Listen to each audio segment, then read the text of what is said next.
All right, anytime you have the North Koreans doing something provocative, and a lot more provocative acts out of North Korea these days, including one conducting a live fire drill with up to 400 artillery pieces, you get the attention of the world, and you get the attention of this guy, Major General Michael Diamond, who says that China is going to be an ultimately much more integral role in this than certainly we've seen in the past. General, very good to have you.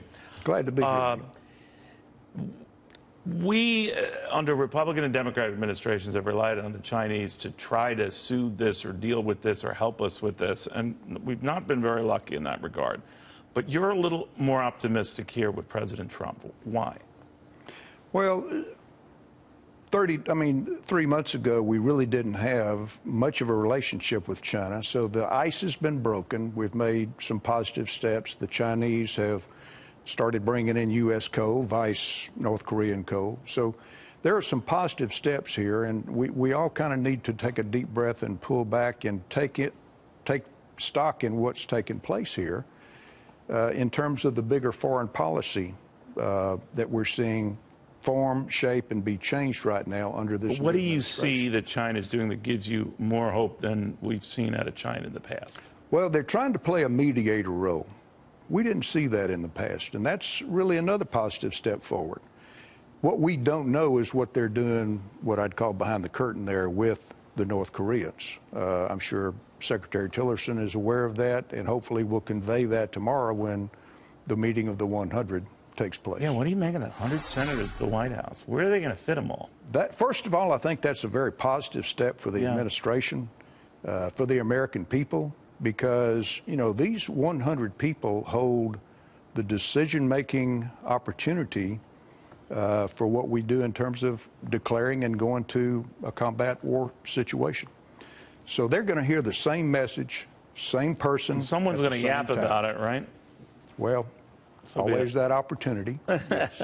You know, many have argued that this president is clearly handling North Korea differently than his predecessors, Republican and Democrat. I'm wondering, General, when you're dealing, as many people say of the North Korean leader, that he's a nut, can a nut respond to traditional pressure? He hasn't responded to sanctions in the past, maybe because the Chinese have been there. Even when we've threatened or increased our presence, you know, outside the Korean Peninsula, he hasn't responded to that. Now, I don't know to the degree we're doing now.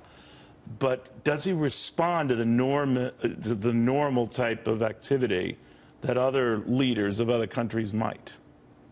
I think everything with him is just clearly an unknown. We don't know how he's going to respond. We don't know, especially to moves we've made, if you're looking at a chess game, so to speak. Right.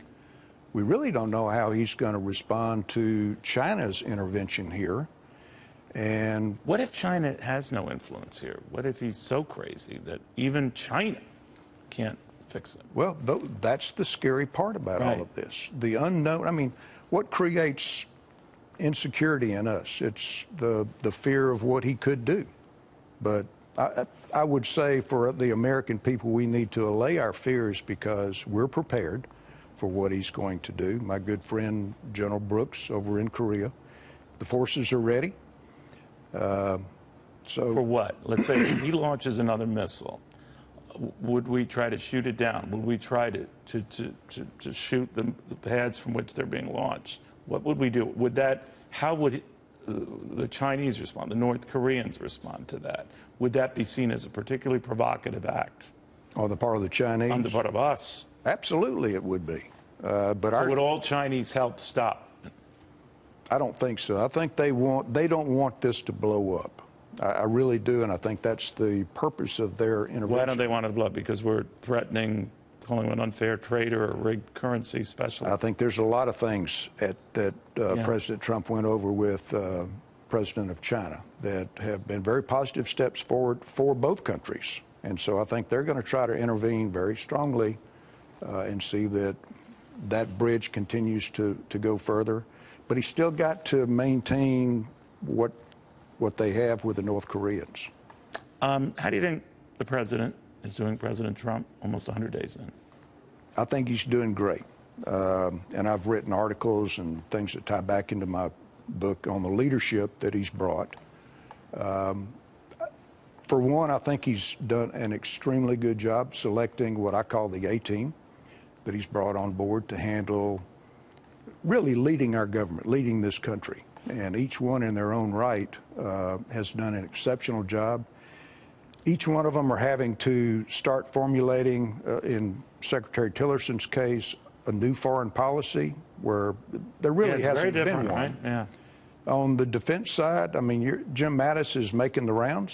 He's going to come back with a proposal on what he suggests that we need to do in Afghanistan, and of course, the other parts of what we need to do in terms of defense. And I think the team is going to work together great because you've got people that know their lane, but they also know how to play as a team player. General McMaster's with Security Council, Jim Mattis with Defense, Secretary Tillerson at State. I mean, they're all working together very well as a team. And that's what you really want to have when you're a leader, is to have a team working on the same together. page. Yes. On the same page. General, Absolutely. thank you very, very much. The book is The Diamond Process. You do not mess with the general.